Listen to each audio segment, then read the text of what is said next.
understand you as a believer, it is that one of the positions that you have in Christ, it is that you have, or you are a son of God. You are a daughter of the Most High God. You you belong to a king. Wewe sio mtu tu kidogo, ama mtu tu wa kawaida, ama mtu ambaye hana sehemu yake. No. You are a child of God. You belong to him. And tulikuwa tunasoma katika kitabu cha Ephesians chapter 1, and Ephesians chapter 1 from verse 3 to verse 5, and tulisoma mistari kadhaa pale ambayo ningependa kurudia tu kidogo, alafu tutaweza kuendelea na ujumbe huo tuweze kuelewa zaidi sehemu yetu sisi kama watoto wa Mungu ni gani. Kwa sababu sisi sio tu watu wa kawaida, sisi sio tu watu wa ulimwengu, sisi tuko na sehemu katika ufalme huu. Bwana Yesu asifiwe sana. And everybody in the kingdom who understands the power or the magnitude of that kingdom, they have to behave in a certain way. They don't just believe or behave like any other person. Kuna confidence fulani huwa wanapata ama wako nayo ambayo haina kila mmoja, na ni vizuri kuweza kuelewa hivyo ya kwamba sisi kama watoto wa Mungu tuko na kibali na tuko na sehemu katika ufalme wake Mungu. And that is why nilikuwa nasema ya kwamba we are predestined. Tuliwazwa ama Kristo Yesu, Mungu alituwaza hata kabla hatujaweza kuzaliwa. And in Ephesians chapter 1 from verse 3 tulikuwa nasema ya kwamba praise be to the God and Father of our Lord Jesus Christ, who has blessed us in the heavenly realms with every spiritual blessing in Christ. And verse 4 says, for he chose us in him before the creation of the world to be holy and blameless in his sight. In love, he predestined us to be adopted as his sons through Jesus Christ, in accordance with his pleasure and will. There are two powerful words there, and number one word is predestined, number two word is adopted. Na tukasema predestined, it simply means to determine beforehand. Something is determined before it comes. Na so tukasema ya kwamba Mungu alituwaza kabla tuje. He knew about us. So we were not an afterthought. Hallelujah. An afterthought ni kitu ambacho baada zingine zote kutengenezwa, vitu za maana so kunakumbukwa kuna. You are not an afterthought. Can you tell your neighbor, you are not an afterthought? You are predestined by God. Uliwazwa kabla. So kabla zingine zote zitengenezwe alikuwaza. And you know the good thing is this, that God alitengeneza ulimwengu na vyote vilivyomo, akatengeneza ziwa, miti, nini kabla uje. Na si kwamba ya kwamba wewe hizo vitu ziliwazwa kwanza. It is you. It is only that you are not come. Bwana Yesu asifiwe sana. Kwa hivyo ni vizuri kuweza kujua kwamba iwapo Mungu alikuwa ameniwaza kabla nije, basi kuna vitu mzuri alikuwa ameniwekea. And actually kuna vitu mzuri ameniwekea mpaka siku ya leo. Na anakusudia uweze kujua hivyo, because usipojua kile ambacho kiko ndani yako, usipojua kwamba wewe ni mtu wa aina gani, you cannot manifest what is in you if you do not know. Hallelujah. If you don't know what is in you, you cannot manifest it. Unaweza kuwa kuna uanabiashara ndani yako, and until you understand that you can do a business and make a profit, hautawahi fanya biashara. Utaishi kusema ya kwamba hakuna kazi. Utaishi kusema ya kwamba mimi si wa kufanikiwa, mimi si wa kufanya biashara kama wengine. Unless someone maybe knows what is in you, or you yourself, you understand what is in you, and then you cause that thing to manifest.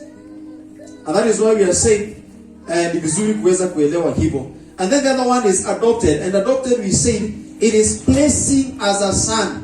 Unachukua, you are adopted. Sasa wewe sio mgeni katika hii jamii, wewe sio wa kukuja, huko ndio kwenu. Sasa sisi katika ufalme wa Mungu, sisi sio wa kukuja, sisi tuko hapo ndani, tena ndani sana. Bwana Yesu asifiwe sana. So let us understand that we were in Christ Jesus. We have a high calling as well. Tuko na mwito mkubwa, na ni vizuri kuweza kujua yale mambo ambayo Mungu ameweka ndani ya mioyo yetu. When you understand, or when you know your possession as a child of God, or as a believer rather, is one of the things is that you will serve God based not on your past, but based by now and tomorrow. When you know your position as a believer, hautahudumu ama hautamtumikia Mungu, hautamfuata Mungu ukiangalia ulikotoka. Umenielewa? Hautamtumikia Mungu ukiangalia, because some of us tukisema ya kwamba tutaangalia kwenye tumetoka ndiposa tuweze kumtumikia Bwana, hatuna historia mzuri. Ama yako iko sawa? Na kama iko sawa, si sirani sana. So if you look back at where you're coming from, utajiona ya kwamba maybe I was an adulterer, maybe I was a murderer, maybe I was a gossiper, maybe I was. Na hizo zote hazitusaidii kwa sasa. Actually the Bible says in a scripture ambayo nitakuonyesha as we go in the book of 1 Corinthians chapter 5, it is that when somebody comes to Christ, unapokuja kwa Kristo, you are a new creation. Wewe ni kiumbe kipya. Yale ya kale yameisha, sasa ni mapya. Na ndio ninasema ya kwamba we cannot, when you understand who you are, and I'm going to show a few areas, ndiposa uweze kujua wewe ni nani, uweze kujijua, na unapotembea hautakaa kutishika, unapokaa nyumbani hautakaa kutishika, unapokuwa na matatizo hapa na pale, you will know this is just by a passing wind. This is not where I belong. I belong to a better place. I am of more value than you people can see. Bwana Yesu asifiwe sana. And so get to know that point, that you will serve God better, not based on what your past, but by now. So regardless of the dhambi zako, regardless of what the Bible says in Romans chapter 8, there is therefore now no condemnation for those who are in Christ Jesus. The moment you come to Christ Jesus, you are not condemned. And if there is anyone who will condemn you because of your past, huyo hajamjua Mungu bado. Kuna sehemu hajariviliwa yake Mungu, kuna sehemu hajaelewa yake Mungu. Because today I can meet you as Saul, and tomorrow I will meet you as a Paul. Bwana asifiwe sana. Leo ninakutana nawe kama mkora, kesho nakutana nawe kama mchungaji. So I cannot judge you because of how I'm seeing you now. There is therefore now, sema now, no condemnation for whoever is in Christ Jesus.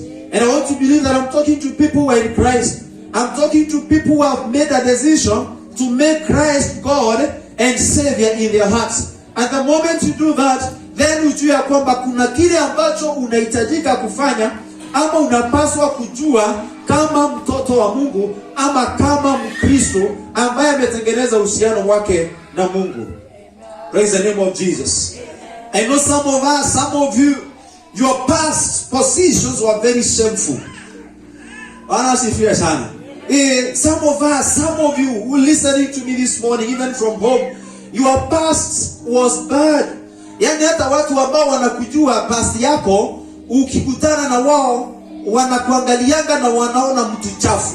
Wanaona mtu ambaye hastahili. Wanaona mtu ambaye lango la kanisa ni ngumu kwake kuingia. But let me tell you this. God is a changer. He is a changing God. He changes people. And the other day I said that God, He is unchangeable changer.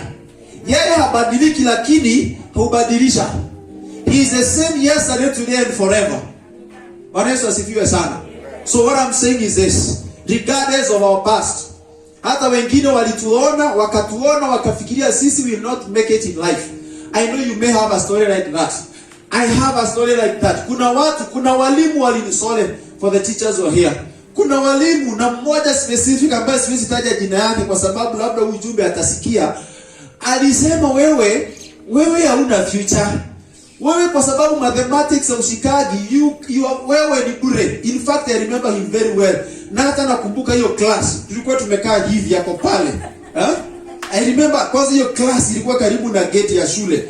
That wewe you're nothing. You amount to nothing. I wish I could meet him today. Bwana asifiwe sana. So my past cannot dictate my tomorrow. Neither your past, if it cannot dictate your tomorrow. As long as you made a decision to come to another kingdom, maybe then I was in another kingdom, today I'm in another kingdom, and so I am different. Na nikienda katika kingdom fulani, kuna the way kingdomnomics. Kuna mambo inafanyika katika ile kingdom, na ndiposa niweze kufit kwa hiyo kingdom, ni lazima niweze kujua the do's and don'ts. Nifanye yale mambo yanafanywa pale, otherwise I cannot survive there. Now that I came into the kingdom of God, now that you are in the kingdom of God, and Jesus is a king there, then if you have a relationship with him, he makes you the way he wants you to be. Amen. Sema amen. Amen. So this morning I want us to know a couple of things. As a believer, number one thing I want you to know is this. As a son and a daughter of God, you are reconciled. Hallelujah. Amen. Fungua nami katika 2 Corinthians, and today we are likely to read a couple of scriptures. 2 Corinthians chapter 5 and verse 18. Bible inasema hivi. 2 Corinthians chapter 5 and from verse 18. Let me start from verse 16. So from now on, we regard no one from a worldly point of view, though we once regarded Christ in this way.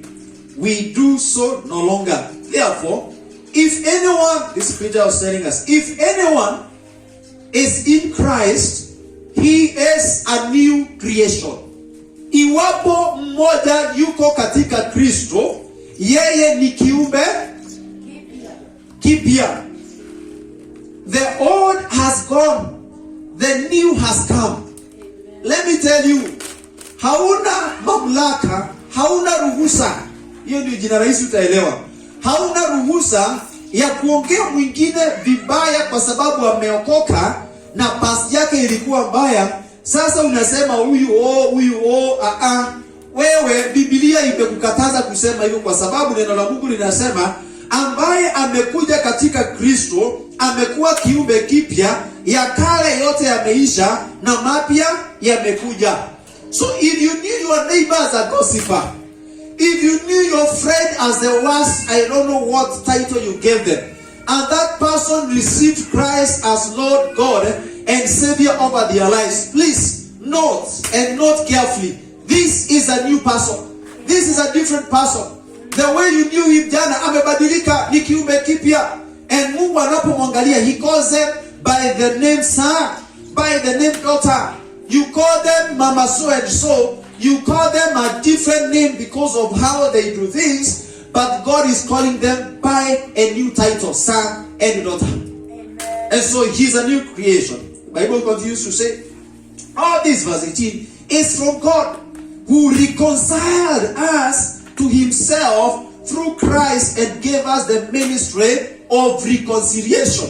Ya kwamba mambo haya yote ya kutengeneza upya kutoka kwa yale ya kitambo katika hali ya kutengeneza upya, Biblia inasema ya kwamba Mungu aliturejesha kupitia Kristo Yesu, ambaye ametupatia huduma ya urejesho. Bwana Yesu asifiwe sana. Let me tell you this. If you are a believer, or as a believer, you who has made a decision to know Christ, number one thing you need to understand is this, that you are reconciled. Umerejeshwa.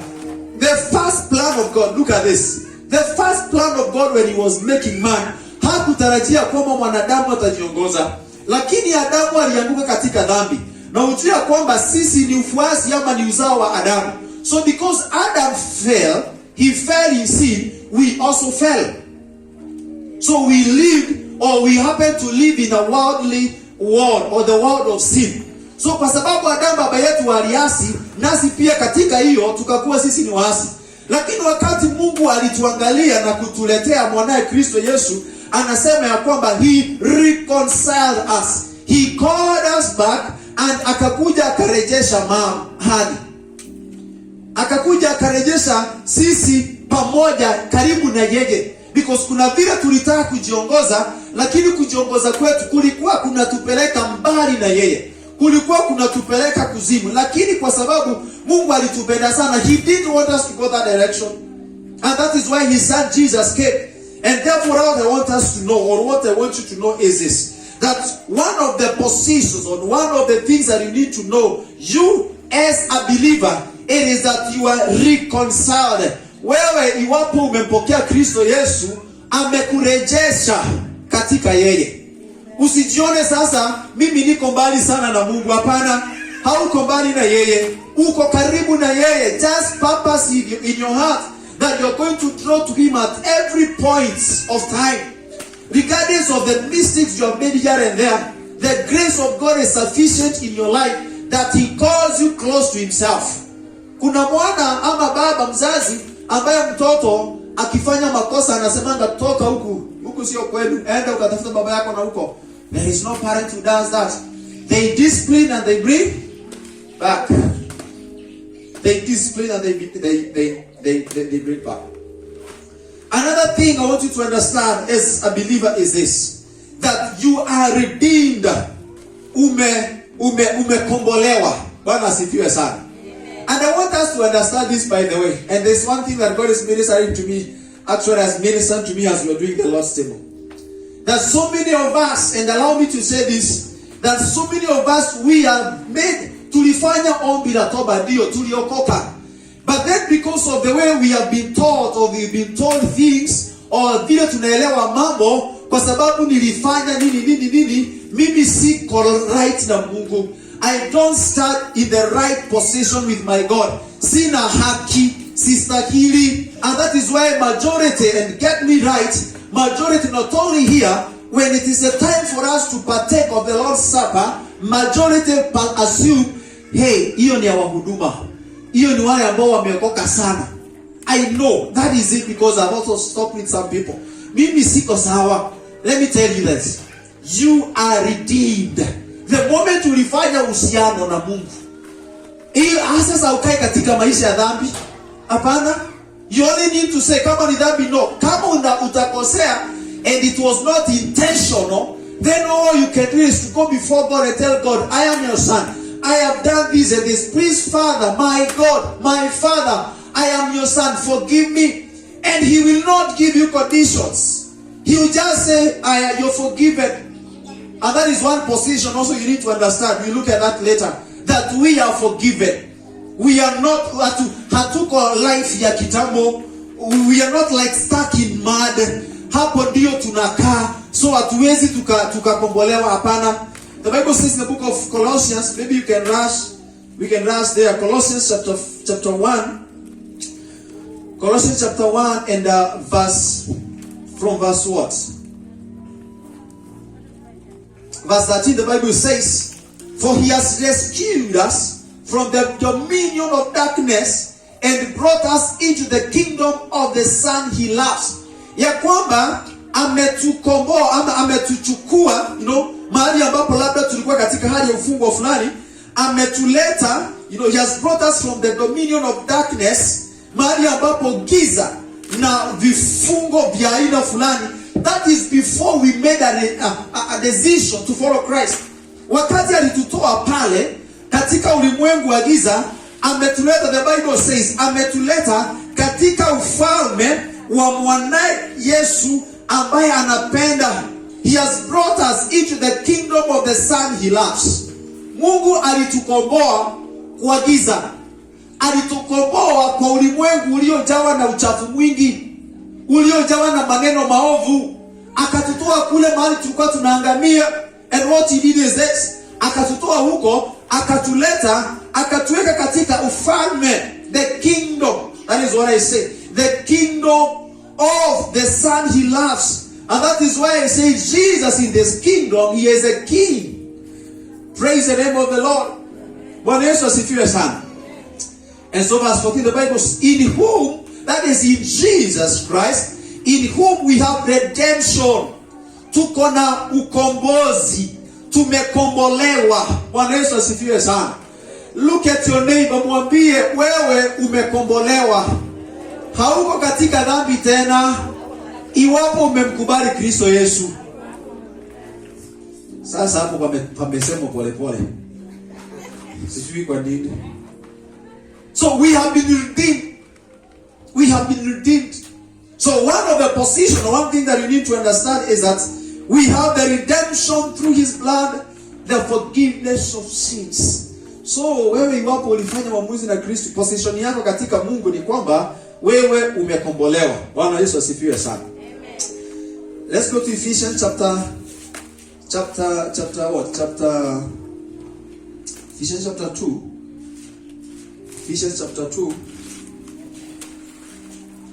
I show you another thing. Number 3 thing is this. Ephesians chapter 2 and verse 18. The Bible inasema hivi, that verse 17, he came and preached peace to you who are far away and peace to those who are near. For through him we both have access to the Father by one Spirit. Number 3 position for today, number 3 position of you as a believer is this, that you have access into the presence of God, your Father. Hallelujah. Uko na access ya kwamba uko na njia zimefunguliwa kwa ajili yako. Milango iko wazi kwa ajili yako. You don't have to pray through somebody. You don't have to tell somebody, read it well. Someone praying for you is good, is okay. But it is not that wewe mwenyewe hauna access.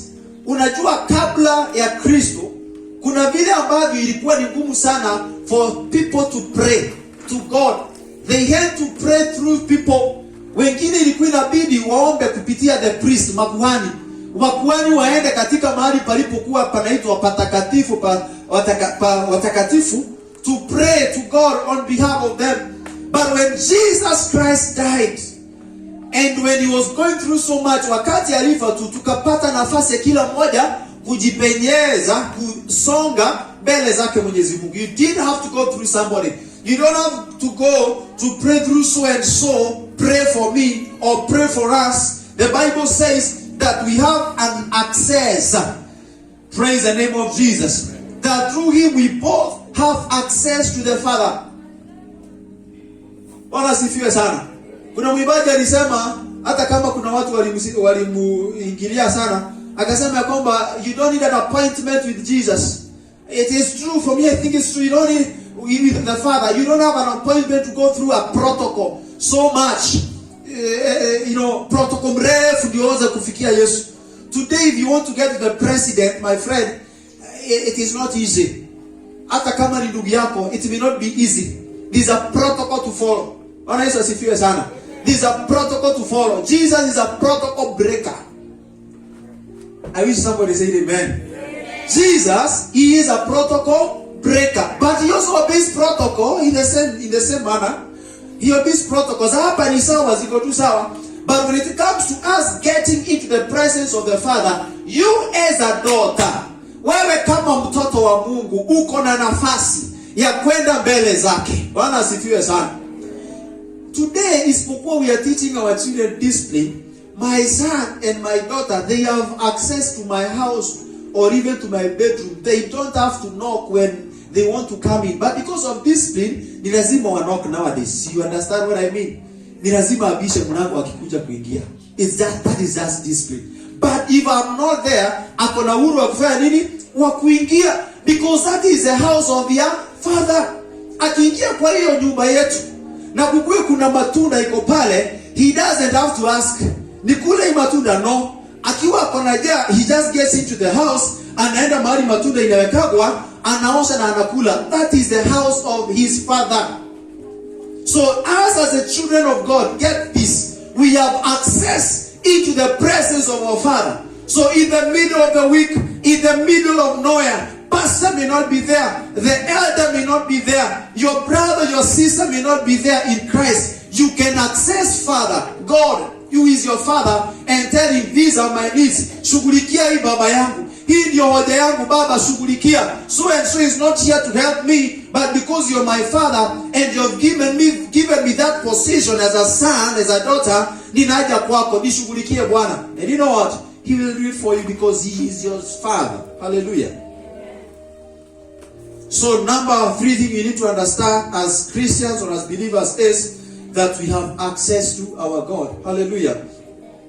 Now, as children of God again, we who are in Christ Jesus, and when I talk of believers, I don't talk of Christians by name, you know, Christians by name. I talk of believers. Believers, they are followers of Christ. The Bible says in 1 Peter, maybe we can also get there, and iwapo utafika mbele yangu, you can just write and you can check later, but kifika na mimi haraka itakuwa tu sawa. So 1 Peter chapter 1 and verse 23, the Bible says this.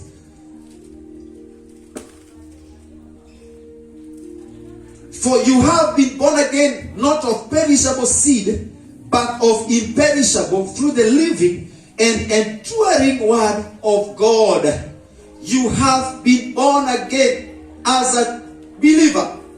Ile siku ulipookoka and you made a decision in your heart, unless kuna siku ingine ulisimama na ukareverse wokovu wako, the position that you have is this. And listen to me, even at home. Ile siku ambayo ulifanya uamuzi na ukasema Kristo Yesu ni Bwana ndani yangu, unless kuna siku ambayo ulisema tena ukiwa serious, nime reverse, sasa sijaokoka, unless kuna siku kama hii ilifika, then hapo hujaokoka. But if kuna ile siku ambayo uliamua Kristo Yesu ni Bwana ndani ya maisha yako, let me remind you this. You are born again. You are a child of God. Unaweza kuwa ulifanya makosa mahali, but there's a grace that God is releasing. And actually there's a grace that God has released, that He wants you just to reconcile with Him, to come close to Him, surrender your sins and purpose to follow Him. Because He says you have been born again, not of perishable seed. Mbegu sio ile ambayo inaharibika, lakini ile ambayo haiharibiki. So hautaokokwa tena kwa sababu kuna kadhambi ulifanya. Hapana. You may have slipped, you may have done it not right, but what you need to do, as I said, the moment you realize ya kwamba nimeenda kinyume na Mungu, what you do is you turn back immediately. You're like, God, sorry, I am sorry, forgive me, and the journey continues. You don't stay there and you start condemning yourself. You don't stay there and you say, mimi nimerudi kwa ile dhambi yangu ya kitambo. No, you just purpose to move on. No looking back. Move forward. Bwana Yesu asifiwe sana. So we have been born again, not of perishable seed, but of imperishable, through the living and enduring word of God. The word that you believe, that particular day that you gave your life to Jesus, it is non-perishable. Haiozi, hayanguki, hayaribiki. Bwana Yesu asifiwe sana. Another thing that is in what I read there before, it is that we as a believer every day, and this is a deeper one, and let every one of us understand this, including wazee waliookoka miaka ya 70s, wale ambao wasai they are over 40 years in salvation, 30 years in salvation, wewe ambao umekuwa 20 years in salvation. I want to remind you this. The Bible says in 2 Corinthians and chapter 5:17, if anyone is in Christ Jesus, he is a new creation. Hallelujah. If anyone is in Christ Jesus, the Bible does not say became or was a new creation, is to today, to now. So the point is that if you are in Christ Jesus, you need to feel the freshness, the freshness of salvation. You feel as though nimeokoka jana. Sasa unfortunately there are those ambao waliokoka 5 years ago walikuwa na mhemko hiyo mwezi moja ama mwaka moja, sasa hii hata waonani kama waliokoka ama wameokoka, lakini hawajawahi anguka, lakini wanaona ni kama wameanguka, ni kama mimi sijaokoka. Let me tell you this, if anyone is in Christ Jesus, if anyone is in Christ Jesus, he is a new creation. The old has gone and the new has come. So the newness should continue every day. Hallelujah. The newness should continue every day. Chunga hiyo newness yako.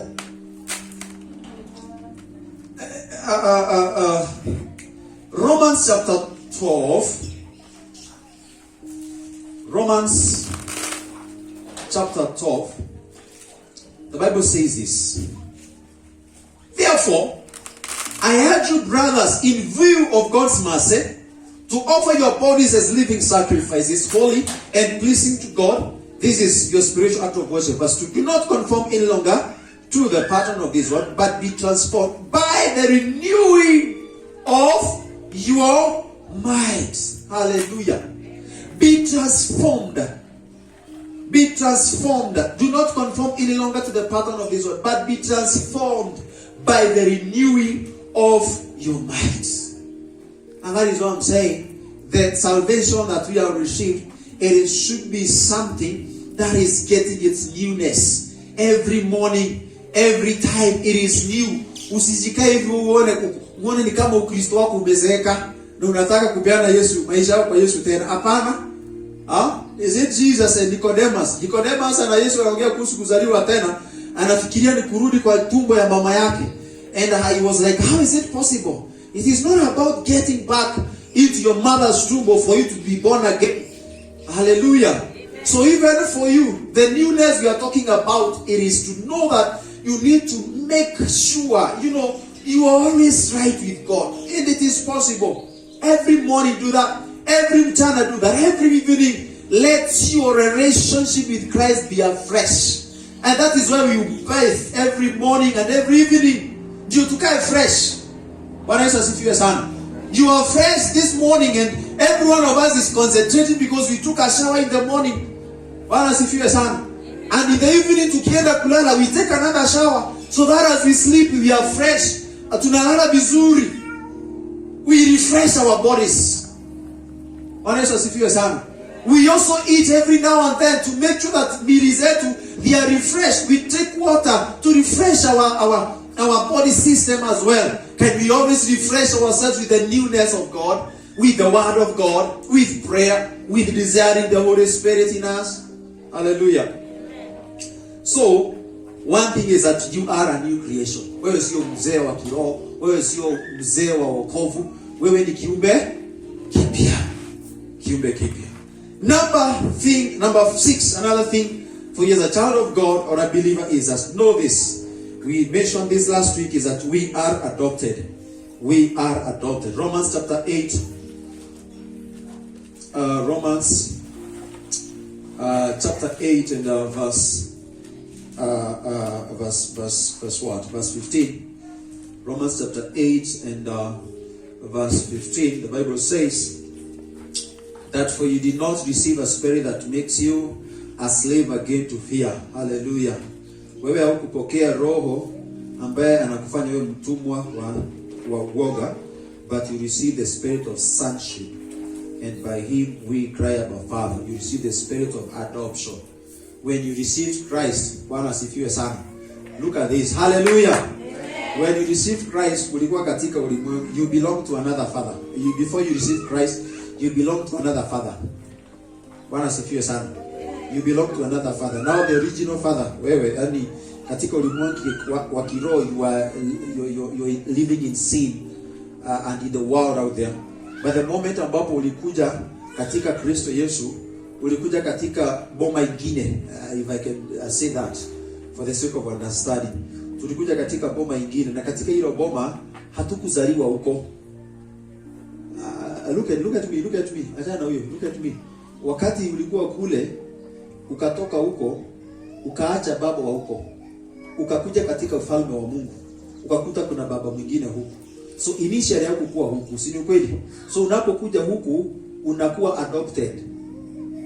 And legally this is where you belong now. Huko hata kama unajulikana huko, stories huko zilifanya nini? Ziliisha. Now that you are in another kingdom, the kingdom of God, the Bible says you are adopted, and the spirit you have is the spirit of sonship. Wewe ni mwana. Hallelujah. So if you are adopted and you are in the kingdom of God, look at this. Then need to know the position for you there. There's nothing that should worry me. There's nothing that should shake me. There's nothing that should give or steal my peace. Yeah, hakuna, kwa sababu niko katika ufalme wake Mungu. Na mimi huko ndio kwangu, huko ndio kwetu. Wapende, wasipende, waongee, wasiongee, huko ndio kwetu. So we have the spirit of adoption. The other thing is that we are heirs. Sisi ni warithi. We are heirs. You are no longer a slave but a son. Because if then you are a son, you are a heir and heir of God through Christ Jesus. That is the book of Galatians chapter 4 and verse 7. You can write that and you can check at it later. So you are heirs. Sisi ni warithi. And I think I've given that mfano over and over here, many times here, that a heir mrithi anarithi mali ya baba yake. So the father has so much, and if the father has so much, there is no way you can belong to this kingdom or to this family of your father. Na baba yako akigawa mali, ndugu zako wakipokea, wewe unabaki. As long as that is where you belong, Bwana sifiwe sana. Kama hapo ndio wewe unakaa, hapo ndio kwenu, utapata sehemu yako. Sema amen. And we are heirs with Christ Jesus here. Yesu ndugu yetu mkubwa, we are together. And so when God is releasing, we receive as well. Bwana sifiwe sana. So we are heirs with Christ Jesus. Number 5, as I almost come to a close, is this one. I want us to understand it vizuri. What we are as believers, one of our positions is that we are justified. Justified. Tumepewa haki. Romans chapter 5 from verse 1, the Bible says this. Therefore, since we have been justified through faith, we have peace with God through our Lord Jesus. Through our Lord Jesus Christ, through whom we have gained access by faith into this grace in which we now stand. So we are justified. Tumewekwa haki. I am justified to be called a son of God, a child of God. As a believer, ninajua niko na haki ya kukua muumini, niko na haki ya kukua nimeokoka, niko na haki. And there's nothing that anyone can do about it, regardless of my past. Remember that. Niko na haki ya kwamba nimekombolewa. Uko na haki ya kwamba umekombolewa. So as a Christian, know this, or as a believer, that's the main one. As a believer, know this, that you are justified. You have been justified by faith because you believed in Jesus Christ. Akakuweka ukukua, sasa wewe hauna makosa. This one is justified. Yeye makosa yake imeondolewa. Bwana Yesu asifiwe sana. Hebu imagine hivyo, makosa yako ameondoa. And if you believe that and you know this and it's true by faith, then hautatembea kama uko na what do you call it, baridi. Hautatembea ukiwa na baridi. Bwana Yesu asifiwe sana. Another thing is that we are righteous. Another possession is that we are the righteous of God. Philippians chapter 3. This one we will read. This one we will read. Philippians chapter 3 and verse Philippians chapter 3 and verse 8 and 9, the Bible says, Philippians chapter 3 verse 8 and 9, what is more, I consider everything a loss compared to the surpassing greatness of knowing Christ Jesus my God, for whose sake I have lost all things. I consider them rubbish, that I may gain Christ, and be found in him, not having a righteousness of my own that comes from the law, but that which is through faith in Christ, the righteousness that comes from God and is by faith. So he's like, I want to gain the righteousness that comes from God. Bwana asifiwe sana. So, wewe sio mtu wa uovu, wewe sio mtu mchafu, wewe ni mtakatifu wake Mungu. Hallelujah. Hebu imagine wewe ukiitwa mtakatifu, wewe actually ni mwenye haki. Bwana Yesu asifiwe sana. Amen. Hallelujah. Amen. Iwapo wewe umemkubali Kristo Yesu, know this. Mimi ni mwenye haki. Mimi ni mtakatifu, mimi nimeokolewa. Mimi ni wa Yesu. Somebody aseme, hebu sema mimi ni wa Yesu. Mimi ni mwenye haki. And that is what you need to know and walk with that. Hallelujah. Another thing is that you have been made perfect. Hebrews chapter 10 and verse 14. Write that, because of time you can go and check. Another position that you have in Christ is that you have been made perfect. By sacrifice, he has made perfect who are being made holy. So watu wanasemanga no one is perfect, but God can make someone perfect. God can make someone walk vizuri na yeye. Those that God is making holy, he is making them walk right. So kama ni vitu zifanywe vizuri. Hallelujah. Kama ni vitu zifanywe perfect, kama ni kutembea, tutamani kutembea kama Kristo alivyotembea, and if he was able to do it, we also can, because we have his spirit in us. Hallelujah. Another thing is that we need to know we are accepted. Ephesians chapter 1 and verse 6. He made us accepted in the beloved Son. We are accepted. Sisi tumekubalika. Ulimwengu, let me tell you, unaweza kosa ukubali, lakini katika Kristo sema nimekubalika. Let me tell you, majirani wako wanaweza kosa ukubali, lakini wewe katika Kristo, wewe kama muumini ambaye amemkubali Kristo Yesu kama mwokozi wa maisha yako, nimekubalika. Bwana sifiwe sana. Wanaweza kosa hata kama ni nyumbani kwenu, mikutano zikifanywa, si lazima ukue na si lazima uitwe. Let me say this, wewe umekubalika katika Kristo Yesu. Amen. Hallelujah. Hata katika mahali pa biashara, labda wanazungumzaga, wanafanya vituko, wanakaa ni kama wanaendelea vizuri kukuliko, kwa sababu unakaa mjinga, kwa sababu umeokoka. Let me tell you, usiingie katika kambi yao. Hao ndio katika ufalme mwingine, lakini wewe katika ufalme wa Kristo Yesu, wewe ambaye umetengeneza ufalme ama uhusiano na Kristo Yesu, wewe ambaye ni mtoto wake, umekubalika. Na ambaye amekukubali sio ulimwengu, hapana, ni Kristo Yesu amekukubali. Bwana asifiwe sana. So I am accepted regardless of those who wanitaki ama wananitaka. One thing, the encouragement that I have is that I am accepted by God. That makes a difference. That's it all. I am accepted by my Father.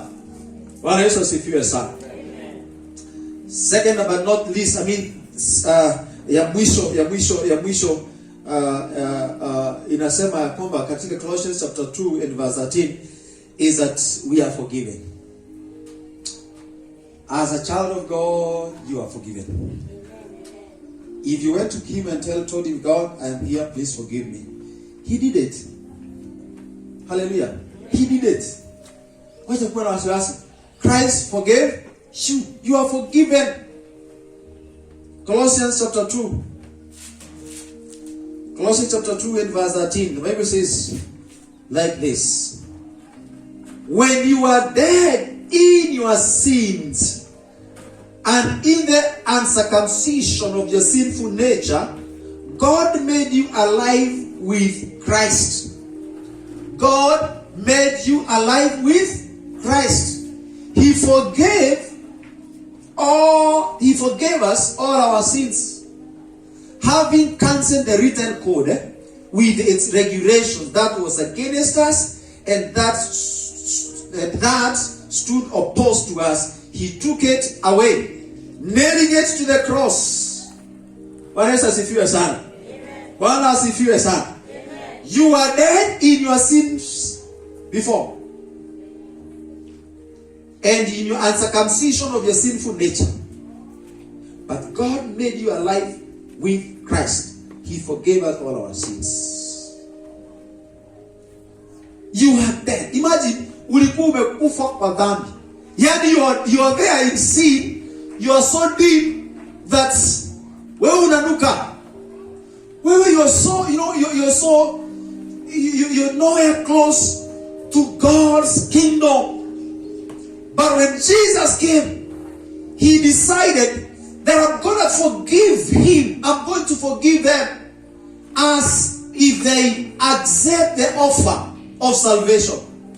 So you who has received the offer that Jesus gave for salvation, and you accepted him as Lord, God, and Savior in your heart, he has forgiven you. You are forgiven. You are forgiven. And I want to challenge every one of us, as long as you made that prayer, the so-called sinner's prayer, if you made that prayer and you invited Jesus in your heart, I want to encourage you once again this morning that you are forgiven. Bwana asifiwe sana. Umesamehewa, na hata kwa sababu umesamehewa, na ni vizuri na wewe pia uweze kufanya nini? Na wewe pia uweze kusamehea. Praise the name of Jesus. Jesus gave a parable of this man ambaye alikuwa he owned, this servant alikuwa na pesa ya mdosi wake. Na mdosi wake akaona ya kwamba kwa sababu yeye anashindwa kulipa, nitamsamehe hiyo makosa yote. Hizo pesa nimemsamehe na sitamuuliza tena. And the mdosi na this servant, they were okay and in good terms, and life continued vizuri. And one time the servant mwenye amesamehewa, ikakuwa naye pia kuna mwingine alikuwa amekopesha. Akaenda akamwambia, wapi pesa zangu? Yule mwenye alikuwa amekopesha anamwambia, bwana sina bwana, kuna vile si hali. Akamwambia, hapana, pesa yangu lazima ulipe. Na akainisizi lazima ulipe. Na kwa sababu hakukuwa na kitu, huyu mwenye alisamehewa na mdosi na ni servant na amekosa kusamehe mwingine, akamweka ndani. Akasema, hapana, yangu lazima ulipe. Akakwa ndani. Now when the people knew that this man alikuwa amesamehewa, wakaenda wakaambia nani? The mdosi. Mdosi akamuita huyu servant. How comes nilikusamehea, na sasa wewe kuna mwingine ambaye alikuwa na pesa zako, kwa nini umekosa kumsamehea?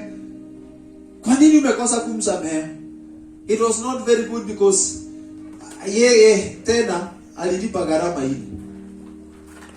Praise the name of the Lord. Let me tell us, people of God, sometimes kuna wakati Mungu anatusamehea, and one of the things, because he has forgiven us, he also expects us to do what? To forgive. That's a message for another day. But it is important for us to know that if we have been forgiven, we can also forgive. Huyu kwa sababu alisamehewa na yake ilikuwa mingi, ya yule kwa nini angesamehea? Lakini kwa sababu ya kutosamehea alipata ghadhabu yake. Bwana Yesu asifiwe sana. Let's be encouraged, people. Let's tusitembeni kama watu ambao wamefungwa. You're forgiven, you're set free. Partake of what children of kings partake. Bwana Yesu asifiwe sana. Ukiona saa hii niwapatia mfano mwingine. If you see, let's walk like people who know the kingdom that we are in. Tafadhali. Bwana asifiwe sana. Tutembee kama watu wanajua tuko ufalme gani, my brothers and my sisters. And let us not assume the kingdom that we come in from, rather. If you see the president's son akipita mahali hapa, na umuone akona kiatu imeinama na imeraruka completely, ama umuone akona shati imechapa, unajua vile zinachapaga, imeisha kabisa na ameivaa, ama nguo imeinama na imefed na imeraruka kabisa, you don't see that son. Who do you see? Unaona nani? If you see the son of the president amepita akiwa hivyo, what now unajua, we know this is the son of the president. Do you see the son? You see who? The president. So huyu mwana kija amevaa vile amevaa, hatutaona yeye, tutaona baba yake. So nasi tulio katika ufalme, hebu baba yetu aonekane ndani yetu. Bwana asifiwe sana. Let our Father be seen in us. And that is why in Matthew chapter 5, The Bible speaks about the salt of the world and the light of the world. Let people see Christ in us, because we don't belong into this. Our kingdom is not of the world. Our kingdom is the heavenly one. Bwana Yesu asifiwe sana. Na sasa is because we have understood our position. Kindly, let's wake up. Tusimame na twende katika sehemu ambayo Mungu ametupatia, na tujue kwa sababu sisi ni wana wake Mungu. Sisi tuko na kibali. Nafasi yetu tunaielewa vizuri sana. Hatutatembea tukiwa na baridi. Bwana asifiwe sana. We are forgiven, we are forgiven. Don't underestimate yourself. Romans 8 I read. There is therefore now, not tomorrow, not juicy. Now. There is therefore now no condemnation for those who are in Christ Jesus. Don't condemn yourself because uliongelesha jirani vibaya ufikirie utaokoka. Hallelujah. Don't condemn yourself kwa sababu uliongelesha customer vibaya akakurudishia kakitu na ukasikia kumrudishia kakitu, mkaendaga hivyo mpaka ukamwingilia mkono aenda huko. Usifikirie utaokoka, bado umeokoka. Ni vile kuna mahali unahitaji kufanya nini? Kurekebisha. Praise the name of the Lord. Yes, every one of us, hata kama mliletana juu na mzee ama na mke ama na mume ama na mdosi wako ama na mtu yoyote, it is not that umeokoka vizuri tena sana. Umeokoka vizuri. It is only that you just need to know who you are. Bwana asifiwe sana. Kuna mahali ambapo kuna vita zingine ambazo you don't need to fight. Let me not give it a station. Nitaka kupeana sahi, I'll give it another day. There are some battles you don't need to fight. Leave them. Hizo ni kidogo. Wewe vita unazohitaji kupigana ni kubwa. Hizo tu vita to majirani, tu vita to marafiki, tu vita to nini? Hizo ni kidogo. Leave them, wacha wao wacheze. Wacha wao wapigane hizo. Wewe cheza vita kubwa. Kwa sababu ligi yako sio kidogo. Ligi yako ni kubwa. Bwana asifiwe sana. I want you to make a prayer. Just bow your head before God. Just bow your head before God and be a Bwana. God, help me to understand my position as your child. Help me to understand fully my position as your son, as your daughter. Make that prayer, mwambie Bwana akusaidie. Ndio usitembee katika kujuta. Usitembee katika wasiwasi. Unashindwa nimeokoka ama sijaokoka. Mimi nahitaji kuona mchungaji niokoka tena. Mimi nahitaji kufanya nini? Hapana, just tell God. Nisaidie katika hii, and he is able to do that, and he will do that for you. In Jesus' name. Hallelujah. Father, we give you glory and we give you honor because you're faithful. May you reveal, Almighty Father, your word and your grace to us this hour. And to every one of us who has listened this message this hour, in the name of Jesus, may you reveal yourself to our lives, O God. May you minister to us, King of all the glory. In the mighty name of your Son, Jesus Christ, the name above every name. We thank you, Lord, and we give you praise for your good and your faithful. In Jesus' mighty name. Maybe you're there and you've not given your life to Jesus. Sitaki nikupite. Either you're here in church or even you're either at home. Ningependa uweze kurudia ombi hili ndiposa uweze kupata position, nafasi ambayo tunazungumzia hapa, wewe pia uweze kuipata kama mwana wa Mungu ama kama mtoto wa Mungu. I want you to repeat this prayer of salvation. This is a prayer of receiving Christ as Lord God and Savior in your heart in Jesus' name. Unaweza sema ombi hili: nyumba yangu, Bwana Yesu, nimekuja mbele zako. Mimi ni mwenye dhambi. Nimejiongoza kwa siku mingi. Lakini kutoka sasa ninafanya uamuzi ndani ya moyo wangu kukufuata wewe.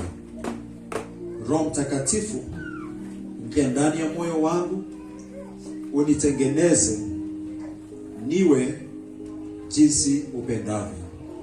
Kutoka sasa nimeokoka na nitakufuata Yesu. Kwa jina la Yesu nimeokoka. Amen. Baba, yeyote ambaye amefanya ombi hili, naomba ukampe ujasiri wa kuweza kutangaza Kristo, na wa kujulisha ulimwengu wote ya kwamba wewe ni Bwana. Mpe neema na kibali na Roho wako Mtakatifu zaidi ya vyote, ndiposa akaweze kuwa na ushujaa wa kutangaza neno lako.